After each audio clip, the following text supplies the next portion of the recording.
Welcome to Georgie Bell. It's so nice to have you on this podcast. I was so excited when we booked you in and you said yes. It was a great experience. So welcome and thank you for being a guest here, Georgie. I have an intro. Thanks for having me. Thanks. Well, Georgie, of course, you started off as an ambassador at the Whisky Society in Edinburgh, and you've moved on to work for two of the most leading drinks brands, which is incredibly impressive with Diageo and Bacardi. And now you very excitingly, if that's a word, co-founded a new company this year, I would say. So you've been busy. There's a lot to talk about. Let's get stuck in. And the first thing I want to talk about is this underlying pattern I'm seeing in terms of a passion or love of whiskey. How did we enter this world altogether, Georgie? Yeah, there is definitely. Whiskey I love all spirits, but whiskey especially, that's something I've focused my career on for the last 14 years officially, but before that bartending, and that's how I came into the whiskey category. So I was a bartender in Edinburgh, and we'd already compared notes of hanging out in the same haunts around that time, making us still quite old. Let's add that to the listeners, is that we've both lived at one point in Edinburgh, so we both know the places to go and not to go. And we've established some of those places, which we may not repeat or name. No. Anyway, so I was a bartender in Edinburgh, and it was actually when I was working at Tiger Lily on George Street that I decided I kind of wanted to be the best bartender I could be, just for me. And for me, that included being able to give my opinion on every spirit that we had on our back bar, and a significant proportion of the back bar, because we were in Scotland, was whiskey, and I didn't like it. I was 19 at the time, 19, which does make me feel old. Let's not go there. Yes. So I made it my sort of aim to like it through tasting, through learning as much as I could about the spirit category. And being in Scotland, I was very lucky. So I was able to go to neighbouring distilleries to Edinburgh, like Glenkinchie, for instance. I remember a trip up to Speyside and to Aberfeldy as well, which is just a 90-minute drive away from Edinburgh itself. And slowly but surely, I really got the taste of whiskey, and I fell in love with not just the taste of the spirit, but also the people in the whiskey industry. Yes, the heritage, the provenance, the distilleries, and how it was made. At the time, I was also doing my undergrad. I was doing my undergrad course at Edinburgh University, and I ended up doing my dissertation on whiskey and regional identity and the creation of an image of a place through the whiskey industry. So I went over to Ireland. Interesting. Totally outdated today. I looked a lot at provenance though, and the idea of terroir in the whiskey industry and the projected identity of Islay through the whiskey industry, and it was brilliant. So when I graduated, I ended up getting a job at the Scotch Malt Whisky Society, and it was there that I started doing some more courses in whiskey and production specifically, and I ended up doing my diploma in distilling with the Institute of Brewing and Distilling. So it's a biochemistry and chemical engineering degree, second degree, which I absolutely loved. So I stayed there and at the Scotch Malt Whisky Society behind the bar in Edinburgh, and then as their global brand ambassador. And then I moved to Diageo, as you said, for 3 years to launch Mortlach, which is obviously a wonderful whiskey, and it was so exciting when we first launched it. It's gone through a couple of iterations since, and then I went to work at Bacardi to look after their 5 single malts in that portfolio and work on Dewar's, a blended Scotch whisky as well. I worked there for about 7 years, and I finished up my tenure there about a month ago. I know, it's fresh off the press, really. That Georgie, you're moving on to new pastures, and we're going to delve into all those different things. But going back to that 19-year-old Georgie looking to expand her taste palette into a world of whiskey, because quite rightly, I don't think it's something you can absolutely get away with living in, working in Scotland, and neither should you. It's a void that needs to be filled and explored. And when I was doing a little bit of research on you, Georgia, I came across an interview you did with the Society.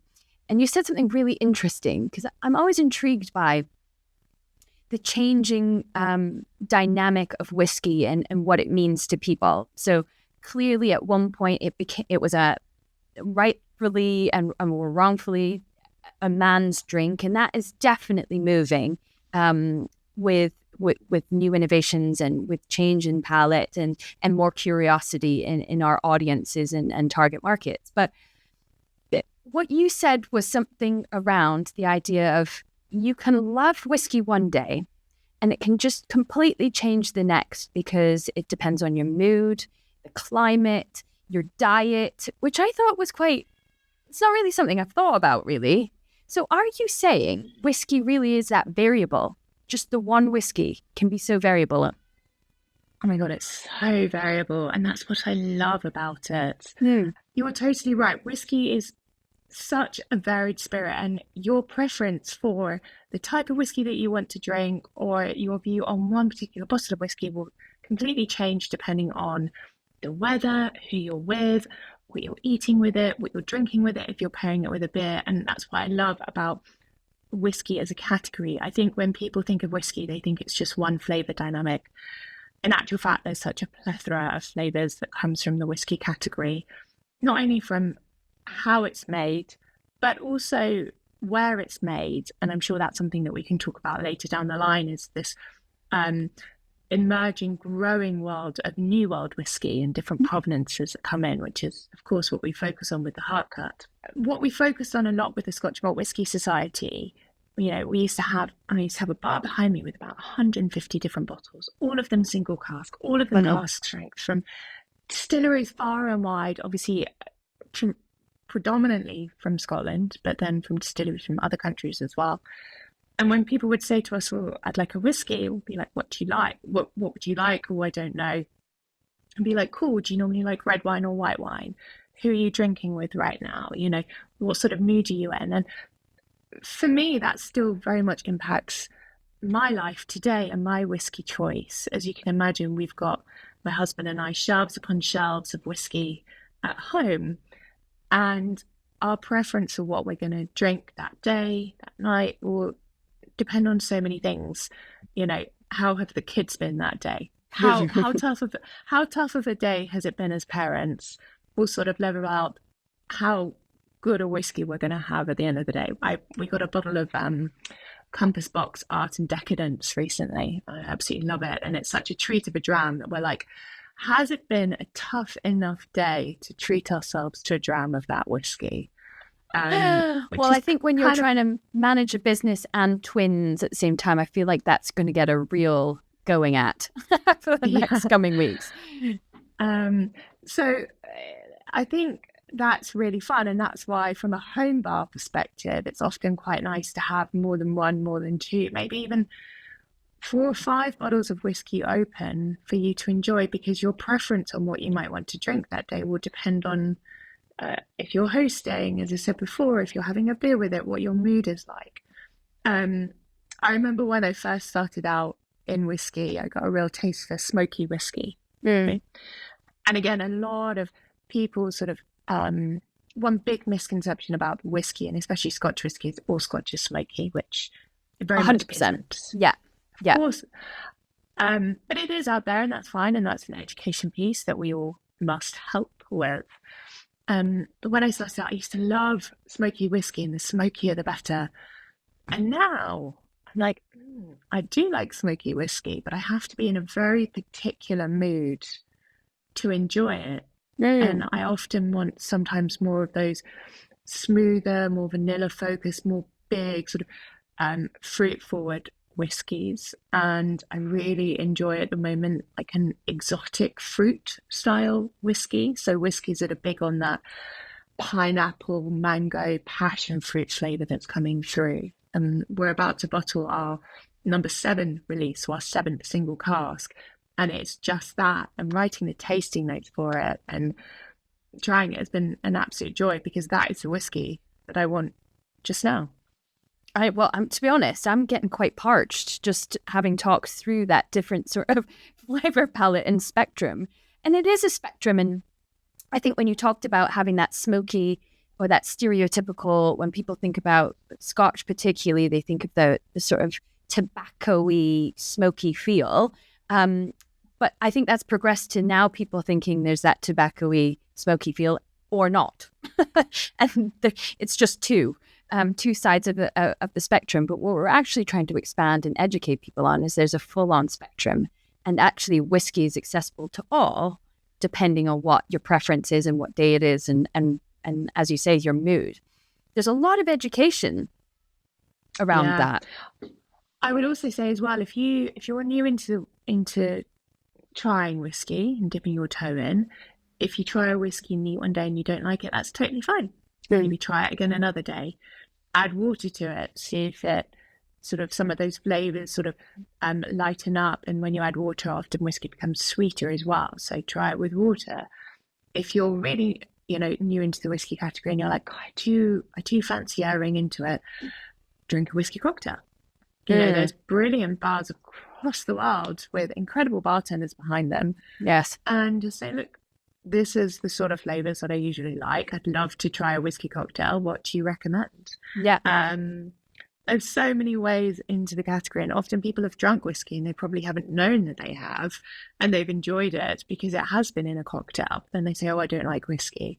It's like, well, have you had a penicillin? Yes, I love a penicillin. It's full of those gingery lemon notes. It's like, cool, well, that's got whiskey in it. I think the word whiskey itself can sometimes be the barrier. If you remove that word and if you look at it as a collection of flavors in a glass, it becomes a whole lot more appealing. I 100% agree. And what, from having talked and interviewed with multiple different distilleries, not all whiskey, but all feeding into this idea that, that spokesperson for the category or for that brand is the bartender, and the education that they have and the product knowledge is so powerful in changing people's perspectives and mindset on drinks. And I guess root in, because it can be a cocktail, it can be drank neat, it can be sweetened with water. There's such versatility with whiskey that I just don't think I've even scratched the surface of, and we're only starting to unpick here. Which I think is very interesting altogether. Talking about... you say about... Oh, no, go for it, Georgie. I was just going to say, the bartender comment, obviously, yes, bartenders are so important. And working with bartenders, educating bartenders. And actually, I was sitting at the bar at the Nomad Hotel, Side Hustle, I think it was the end of last year. And I was waiting for a friend, just, people watching. And a person came up to the bar and said, I'd like a martini, please, a gin martini. And the bartender said, do you have any preference? And he said, no, your suggestion. So the bartender got off the shelf a bottle of Boatyard gin. And he was like, I suggest this for your martini, and this is why I love it. And the person was like, great. And that as a recommendation point is huge. Yeah. The person with the martini in hand is going to go away going, God, I just had a brilliant martini from Side Hustle with Boatyard gin. So never underestimate the power of working with bartenders, educating bartenders, because that point of recommendation is, especially for a small brand, is so incredibly important. It's an entryway, isn't it? And that's a really nice segue into some of the work you've been doing with these large, I think it's fine to say that you've been working with Diageo and spent a considerable amount of your career with Bacardi, two fantastic brands. And much of that work has been leading and championing the role of advocacy, and I guess taking advantage of the influencers that are brand ambassadors in these different countries and markets that you're leading. Can you tell us a bit about that experience and why advocacy is so important? I had a brilliant 8 years as being a global brand ambassador across 3 different companies. So the Scotch Malt Whisky Society to start. And then, as you said, Diageo was with them for about 3 and a bit years, launching more like from events in Shanghai to the US, across Europe, Japan. And then for the last sort of, I was with Bacardi for 7 years, and 4 of those 7 as a global brand ambassador for them as well across our single malt portfolio. I think the role of ambassador is huge, and especially because essentially you are a proxy founder for the brand, you know, a living embodiment, as it were, of what that brand that you're representing is. There's always a watch out though when you're a brand ambassador, and this is, I do an awful lot of coaching now, but also I used to do a lot of coaching while I was a global brand ambassador, working with lots of our brand ambassadors that were situated on sort of city and country level across the world. Yeah. Is you've always got to remember that as a brand ambassador, you're never the star of the show. You are always the supporting actor. You are always the supporting actor to your product.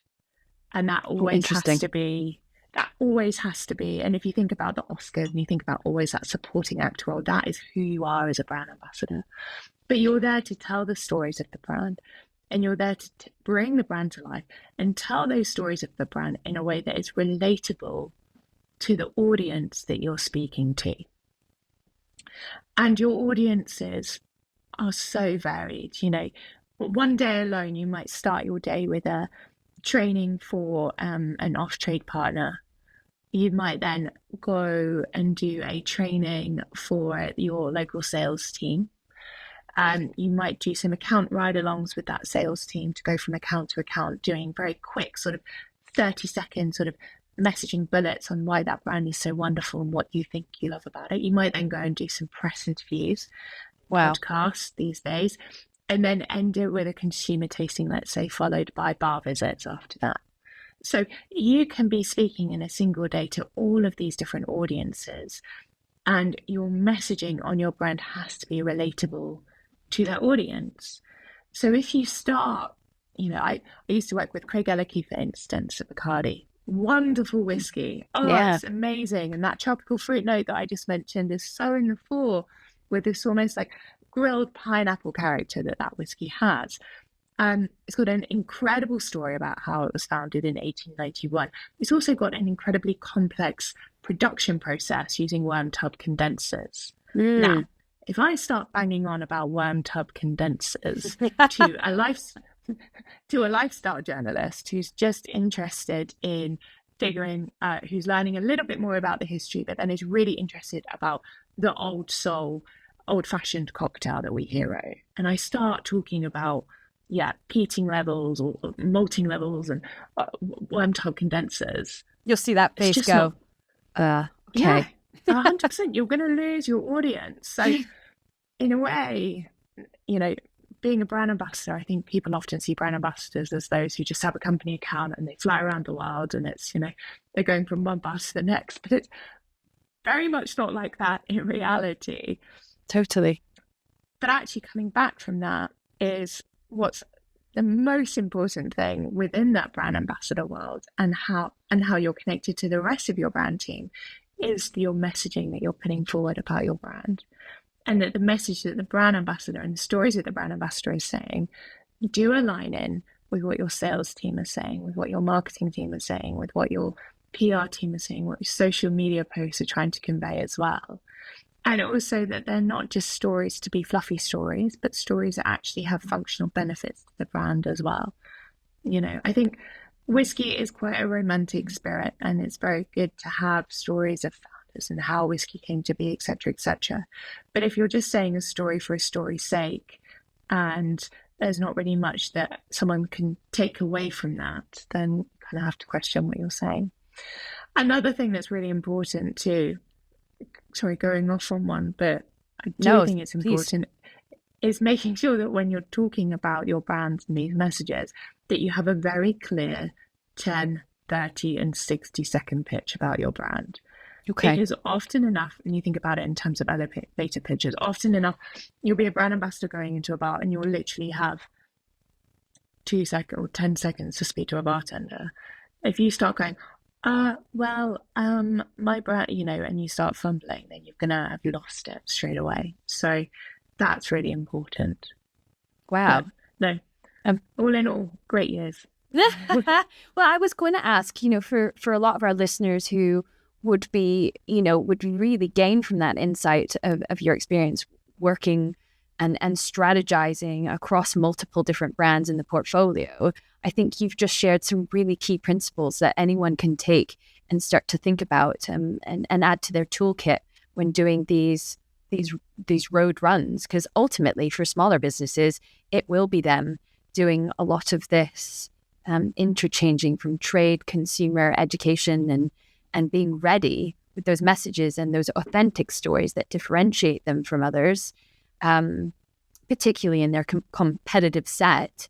How much did that play a part when you were doing your, differentiation, value proposition, key messaging? How much do you start to review your competitors in that same? Is it worth looking at them, or is it actually a risk looking at them because you can almost dilute yourself and fall into the same trap? It's a really good question and a good way of thinking about it. I believe that you should always focus on your brand first. Yeah. Then look at your competitor set and then come back to what you've put about your brand.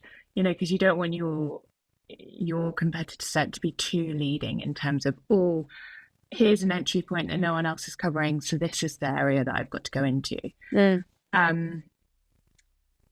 When we came to designing the heart cut specifically, we knew what we wanted to portray with the heart cut. We knew what the brand wanted to be about. Spotlighting new odd whiskey distilleries, being much more accessible, focused on education and collaboration at its heart.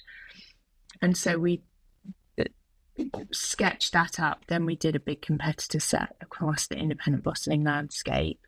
And then we came back to our value proposition and we said, okay, is this really a value? Is there space for this within the market? Why do we believe that and how? And not only did we do a competitor set looking at, not the negatives of all of these brands, but we also looked at the positives of the brands as well within our competitor set. We said, and I'm not going to name names here, but we said, this company is doing this brilliantly. We can learn from this. They're doing that brilliantly. So it was never about stepping on our competitors. It was about looking for the gap within that and also thinking about, from a consumer perspective, well, what would this mean for them? Is there space for our brand within this landscape? I really like how you put it there. What you're not trying to do is take away from the good work that's happening already in the industry of advocating for whiskey and the quality and the taste and flavor palette. What you're actually doing is adding to the category and what would that look like by looking at those competitors as well. I think it's almost courteous what you've done. It's like stepping on other people's toes.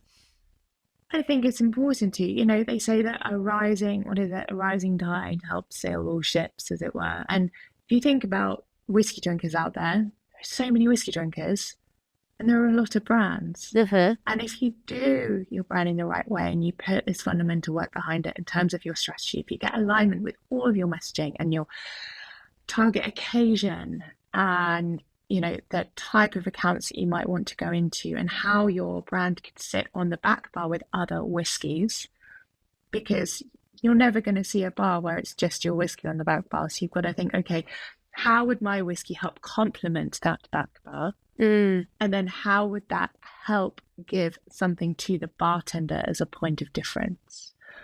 But if you do all of that, you can very much see how your brand will help complete the picture of that category. Totally. Rather than trying to overtake that category. And look, I'm talking from a very small brand mentality here, only because I think with the heart cut specifically, we're never going to be a Johnny Walker. Mm-hmm. We're never going to be that big. And when you're not going to be that big, it's cool because you can go, cool, this is how we're going to grow in different ways. Yes, 100%. And what I liked what you're talking about there is we talk a lot about, as marketers, we talk a lot about target audience and, you know, the personas of those particular, what do they love, what do they not, what are their pain points, etc. But when you build it into the drinks world, you're also, and you mentioned it there, what occasions are you targeting? What are their entry points into this category that you want to be relevant in? Because some things you just might want to leave yourself out of. They're not for you. They don't resonate with your brand. They don't fit that narrative that you're trying to create for yourself. But what are those occasions that you do want to be relevant for? I think that's really interesting. If I had one wish, well, there's a couple of things I'd like to do, but one big thing I'd like to do is to remove the gender split that we continue to see on target audience pen portraits. Because whiskey is changing. I'm talking about whiskey specifically here, but actually across the board, I would love to see that gender split taken away, because the amount of times I've sat in brand conversations and seen a pen portrait of a target consumer and it's like, our whiskey will be drunk by 30% female, 70% male. Like, okay, well, that's not very sort of, you know, I realize that whiskey comes with, specifically whiskey, it comes with stereotypes. And, you know, we spoke about this before, about the style of drinker.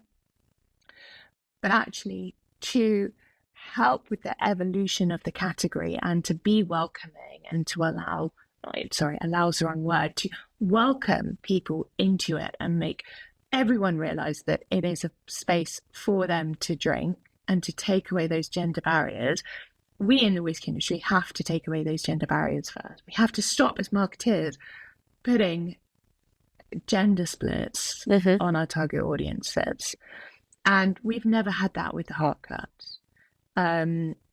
We've had a pen portrait, not even a pen portrait, but we've had a mindset of the person that we'd love to go after with it. We've named them the curious and conscious foodie. Okay. Someone who appreciates food, travel, exploring new flavors. It's really into sort of spirits. So we know with the heart cut that we are not an entry point into whiskey. If we are, wonderful, but I think we just got to be realistic that we are dealing with, you know, probably over 50% ABV whiskey a lot of the time in single cask and a price point that's slightly higher. So we know we're not that, but we don't have anything on our literature that says anything about gender. And I think that is so important as we move forward. And actually, it is really fun to look at it from an occasion perspective, as I said. So for us specifically, again, single cask, sometimes cask strength, sometimes reduced down to say 52% rather than 60, which is still quite strong. Yeah. You know, we're looking at, for us, the dessert occasion. We know people probably won't drink our whiskies in a cocktail, so we're not pushing them in a cocktail. But instead, we're thinking, when would people drink whiskey neat? We also know that while whiskey is maybe not that everyday whiskey, but it might be what I discussed before about reaching for that bottle of Compass Box Art and Decadence. It might be seen as a treat whiskey. And so if you can really understand that space and own it as to what you think your occasion might be, it's a lot more of a dynamic area than sort of pinpointing a specific target consumer based on gender and age. 100%. I completely agree.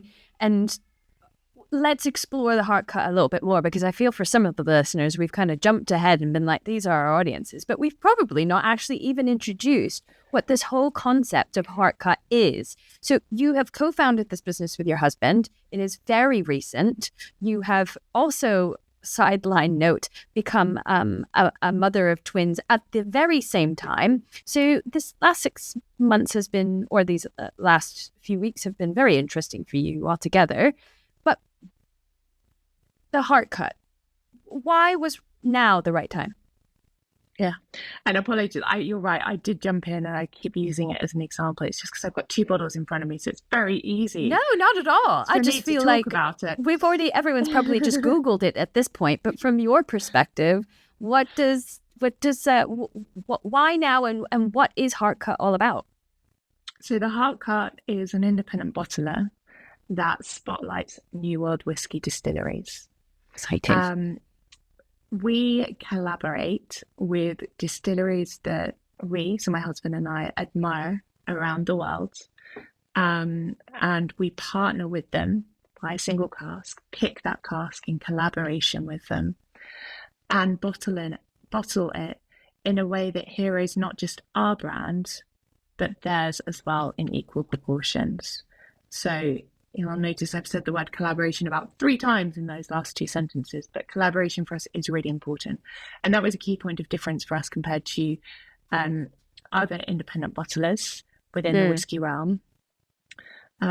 Because sometimes you see independent bottlers will buy a cask of whiskey from a distillery and then that will be it and the conversation will be done. Whereas we speak to our distilleries that we partner with on a weekly basis, and we're here to spotlight them as much as we are our own brand. And actually, sorry, Leanne, I should take it back a notch because I've kind of jumped in with jargon straight away, which is the idea of an independent bottler.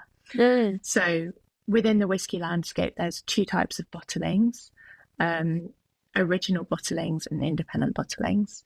Original bottlings are bottlings that come from a distillery itself. So Aberthaldy, Craigellachie, Castle and Key. Yes, our favourite. Angels Envy, Teeling, anything that those brands release, those are seen as sort of original bottlings. Okay. Then you have, on the other side, independent bottlings. So people like ourselves, the Heart Cut, who we don't own a distillery, but we buy casks from distilleries and we bottle them under our own brand. And the big difference there for me is what we're doing with the Heart Cut is we're curating a selection of whiskies from distilleries across the world.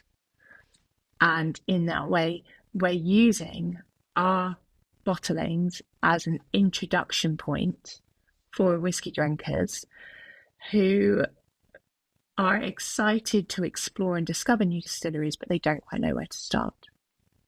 So for our bottling number 4, it was from M&H Distillery in Tel Aviv. Probably we're thinking Tel Aviv, they have a distillery. They have a wonderful distillery, M&H. Our bottling from them is a single malt, fully matured in a pomegranate wine cask. Wow. Now, and it's super fruity, full of these incredible sort of notes of medjool dates and cherry pie. It's really sticky. It's delicious. It's full on fruit. It's rich. It's incredibly approachable. There's nothing really divisive about its flavour. And if someone comes along to us and they say, look, these are sort of flavours that I like, we go, cool, try out M&H Distillery bottling. If you like it, brilliant, go and try other bottlings within the M&H range. So it's all 100%. about that introduction point. And this as a brand is something that we've been developing. As you know, brands take a while to evolve, and it's been about 2 years in the making of coming into fruition until we launched. So you asked why now? I suppose why now? Because world whiskey is more than just emerging. It's more than just a trend. It's something that's here to stay. It's exciting. And now was just the right time from a career perspective, from an experience perspective, from a life perspective. And, you know, after 2 years of chipping away, it was go time. Absolutely. And I expect over the last 2 years, there's probably been a lot of travel to go to these distilleries, to experience these different flavors and to work with them. What to you made the right partnership?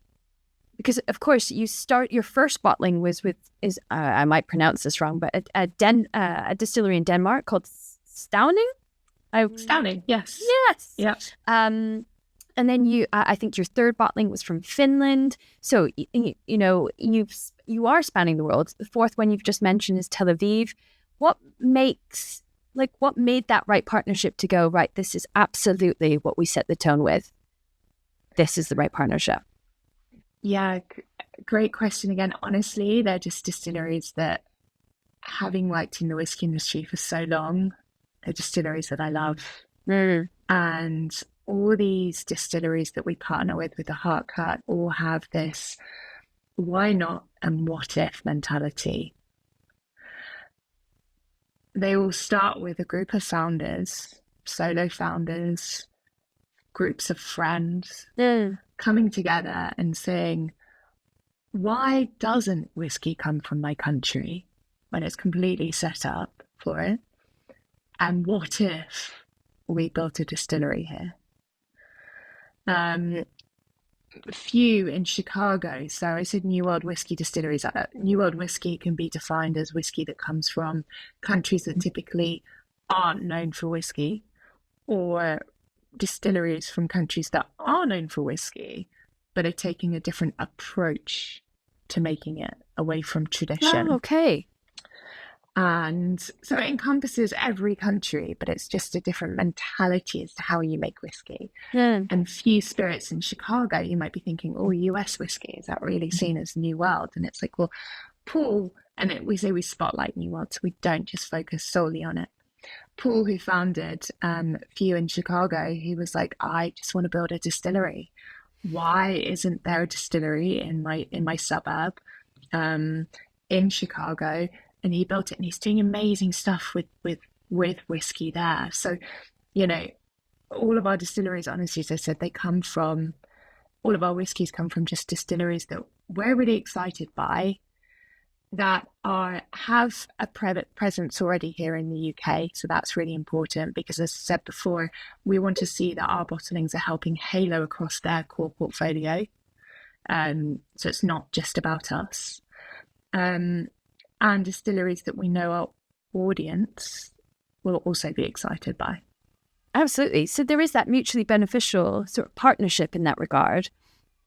But it kind of is a really nice circle back to what we were starting with at the beginning of this conversation, where we talk about people entering this world, people not really knowing what their choice is. And it's about that really critical questioning to identify what they love, what they don't love. And you're giving them this experience that allows them to limits their choices, but like limits the noise of the choice and gives them something from an expert and experiential point of view. This is what I would recommend. And that you're almost creating a company around that recommendation and that community, which I'm absolutely loving.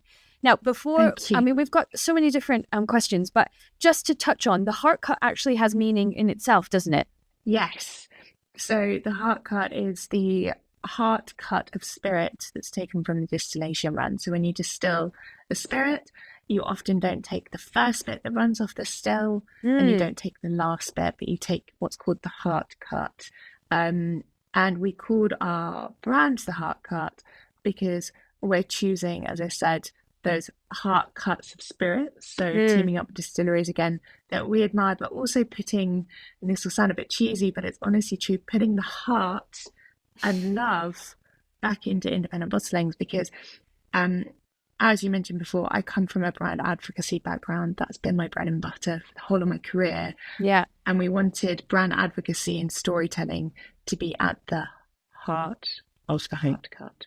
So off the back of that, we also talk about why each cask made the cut as well. That links back to my question, didn't it? So what made it the cut? And you've explained that really well. I love it, because when I first read that, what does the heart cut? And that was an education for me. It kind of reminded me of my hospitality days, and where I think we had like a cheese board, and I got told off at one point for cutting like the cheese in a way where I just cut off the nose, and it's where all the flavor is of the cheese. And I was like, I'm really sorry, I just really wanted a bit of cheese. But it feels like there's parallels. There's probably not a very good parallel, but I feel like it's the same. It's like the heart is where all the flavor and where the absolute essence is of the pour.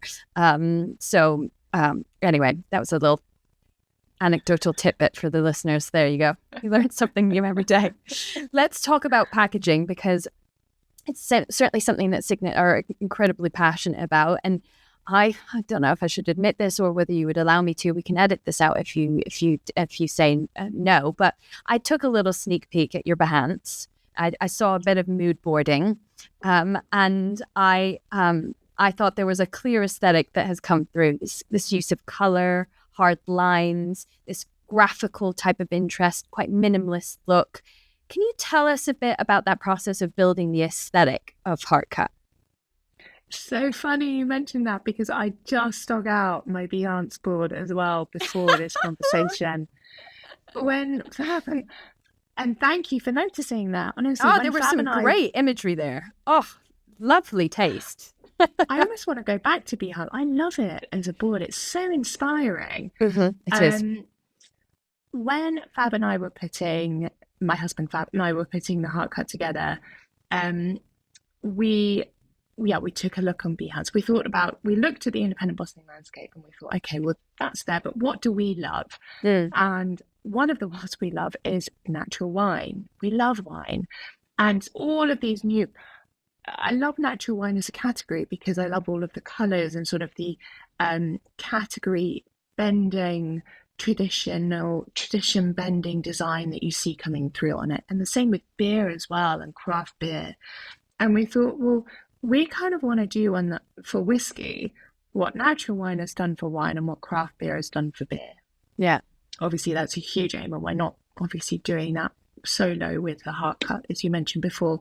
We're very new into this, but we took our design inspiration from that. And so before we approached our design agency that we worked with on the Heartcut, we created a Behance board, and we also created a mural.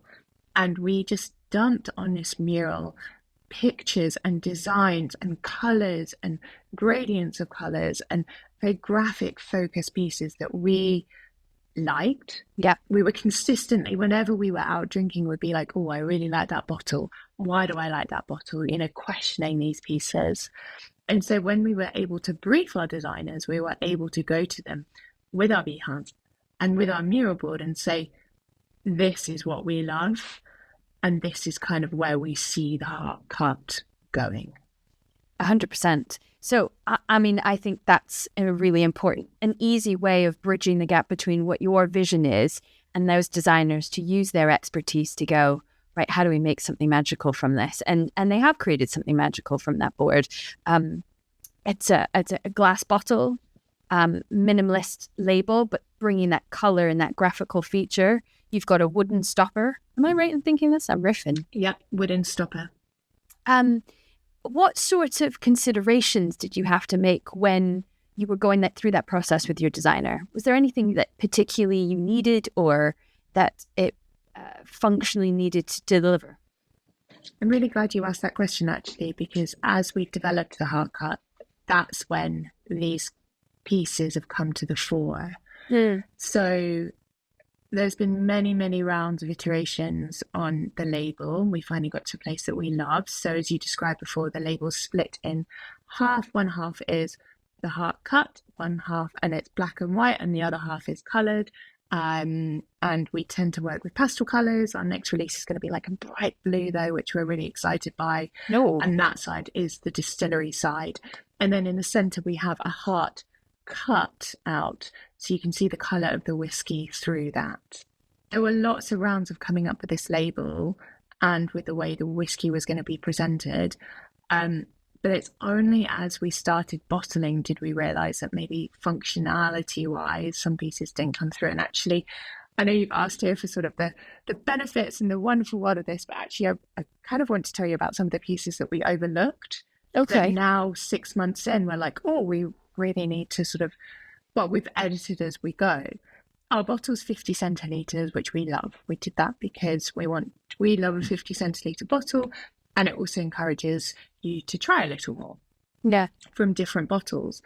It is slightly tapered, though. And if we were to go back, I probably wouldn't choose a slightly tapered bottle, because a slightly tapered bottle comes with issues when it comes to your label and the length of the label that you're going with. Yeah. Similarly, we have a heart cut on the front, as I mentioned before, which I absolutely adore. And I've realized that it is one of our key brand pieces. Assets. Yeah. Yeah, 100%.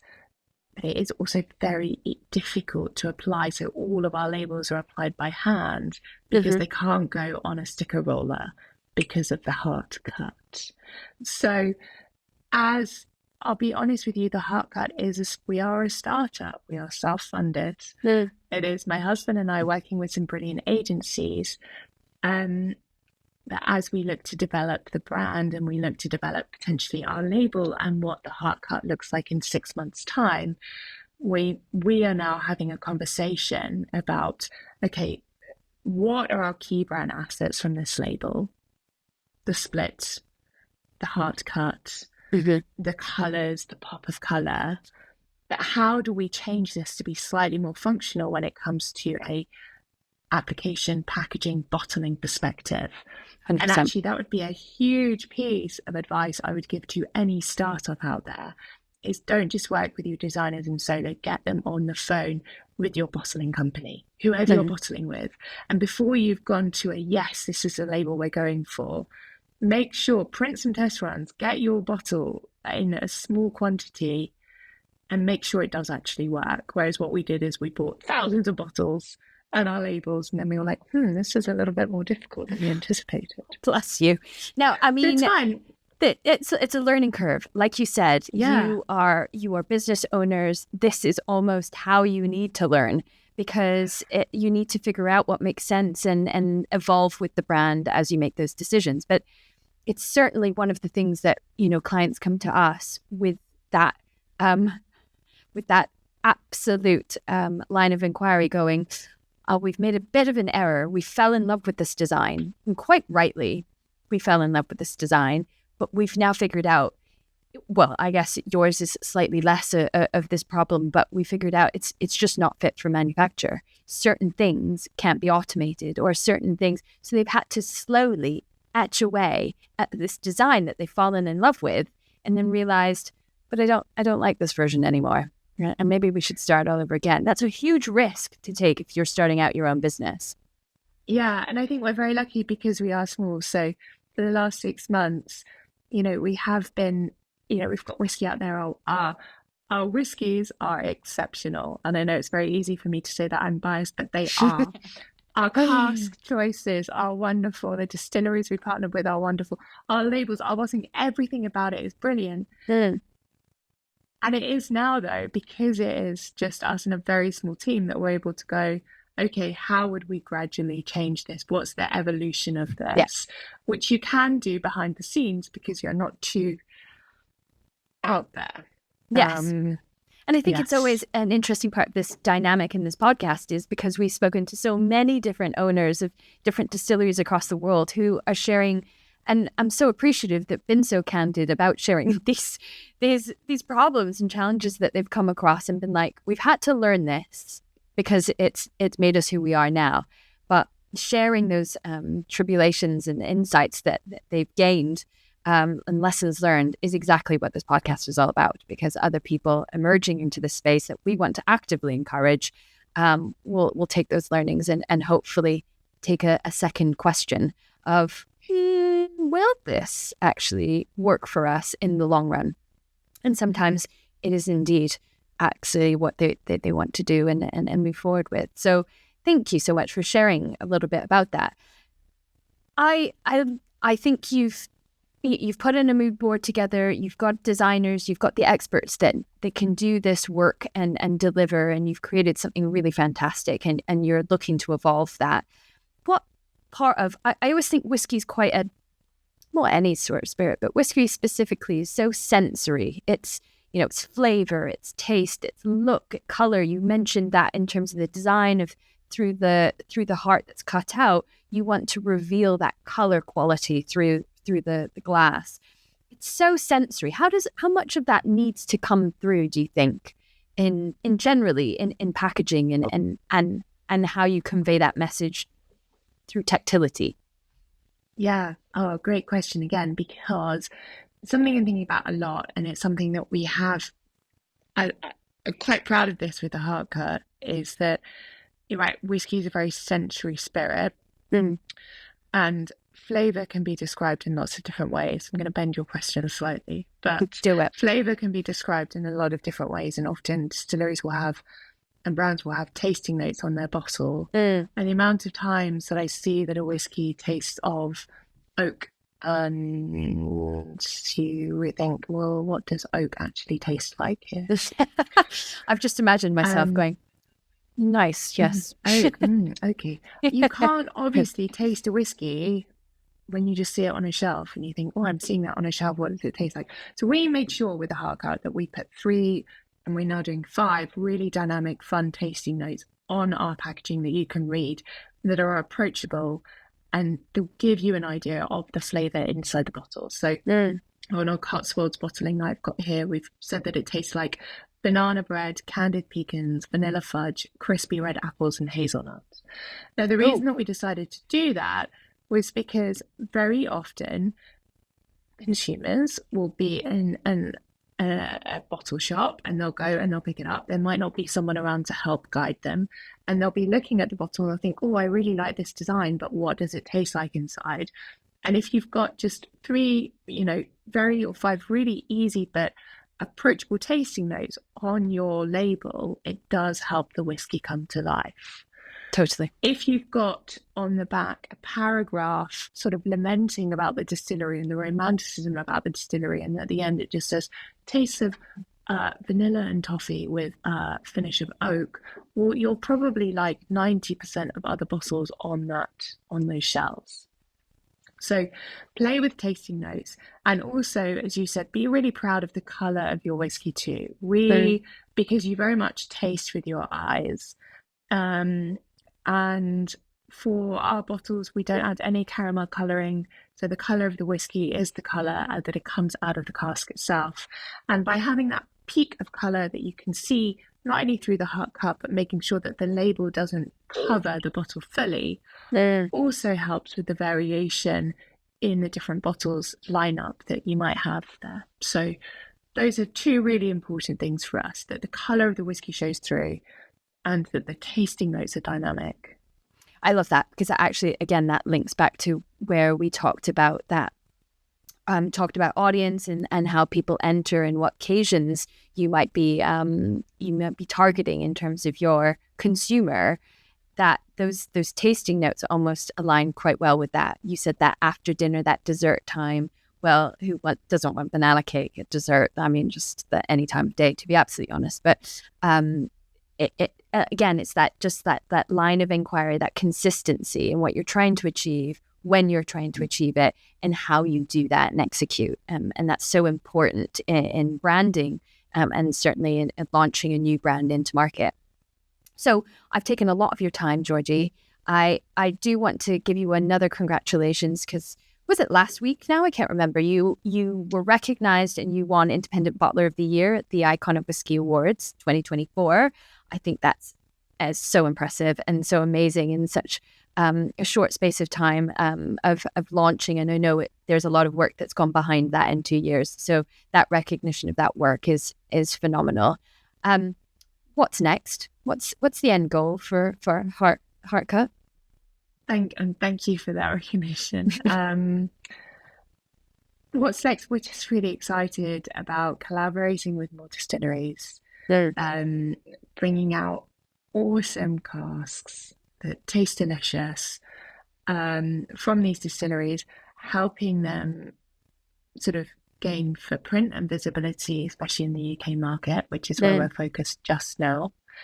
And also doing loads of tastings to help people not just discover us, but our partner distillery brands, and to educate on the sort of the inclusivity and accessibility aspect of whiskey as category. Absolutely. How can people access, I might be asking for selfish reasons, but I'm sure other listeners also want to know, how can people access these different releases that you're sharing with the world?